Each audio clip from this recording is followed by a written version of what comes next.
દાહોદ જિલ્લામાં સમસ્ત કોળી સમાજની ચિંતન બેઠક યોજાઈ શિક્ષણ અને સમાજ સુધારણા પર ભાર। દાહોદ જિલ્લાના લીમખેડા ખાતે આવેલા મુની બાબા મંદિરના સભાખંડમાં જે સમસ્ત કોળી સમાજ દાહોદ જિલ્લા દ્વારા એક મહત્વપૂર્ણ ચિંતન બેઠકનું આયોજન કરવામાં આવ્યું।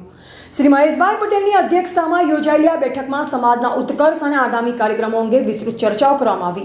બેઠકનો મુખ્ય હેતુ આગામી સમયમાં કોળી કર્મચારી મંડળ દાહોદ જિલ્લા દ્વારા આયોજિત તૃતીય સરસ્વતી સન્માન સમારંભ કાર્યક્રમ સંદર્ભે મહત્વપૂર્ણ ચર્ચાઓ કરવાનો હતો।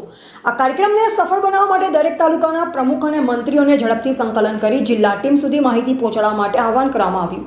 આ ચિંતન બેઠકમાં સમાજમાં વ્યાપ્ત વ્યસન કુરિવાજો અને અંધશ્રદ્ધાને નાબૂદ કરવા પર ભાર મૂકવામાં આવ્યો। આ ઉપરાંત સમાજની પ્રગતિ માટે શિક્ષણના મહત્વ પર પણ ગહન ચર્ચા કરવામાં આવી। યુવા સંગઠનોની રચના, વિશ્વ ક્ષત્રિય કોળી સમાજની રચના અને કોળી સમાજના અન્ય સંગઠનોના હોદ્દેદારો માટે પણ મહત્વપૂર્ણ મુદ્દા પર મંથન થયું હતું। આજની આ ચિંતન બેઠકમાં સમસ્ત કોળી સમાજના દાહોદ જિલ્લાના 8 જેટલા સંગઠનોના હોદ્દેદારો, સમાજના શુભચિંતકો, વડીલો, ભાઈઓ, બહેનો મોટી સંખ્યામાં ઉપસ્થિત રહ્યા અને બેઠકને સફળ બનાવી આ બેઠક દ્વારા કોળી સમાજના સર્વાંગી વિકાસ માટે સામૂહિક પ્રયાસો કરવાની પ્રતિબદ્ધતા વ્યક્ત કરવામાં આવી હતી। એવા ભૂપેન્દ્રસિંહ બારિયા, ભારતની અસ્મિતા, દાહોદ।